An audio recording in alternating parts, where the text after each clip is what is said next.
There are new rules on the books for student athletes in New York State who have suffered concussions on the playing field. News 4's Dr. Peter Ostro takes a closer look at these new guidelines that may improve the game plan for high school athletes. High school sports in New York State just got a little bit safer. New rules require more careful management of athletes who have concussions. The requirements include a whole program. It's going to educate the youth about concussions. It's going to educate our parents. It's going to educate our staff about what happens when you get a concussion.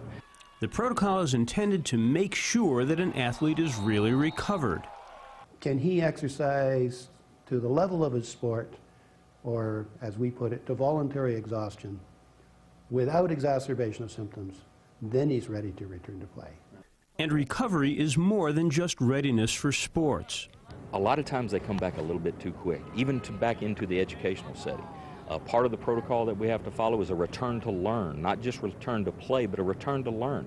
Athletes in the Amherst district will also take a computerized test of mental abilities before the season to be used as a baseline for comparison after possible later injuries. I think that gives us great information, more than just the physical testing. Dr. Willer isn't convinced that the cognitive testing will be helpful in treating injured athletes, but he agrees that the program will help raise awareness about concussions. That makes a lot of sense to me, and I think there's a lot of value in that. Almost all of our students will never play at the next level, let alone the pro level. Many of them have dreams of that, but what we want them to do is have a great time in their high school career, being involved in as many sports as they can, as many things as they can, but do it safely where it's not going to affect them down the road. Now, proper recovery from a concussion can help prevent another one.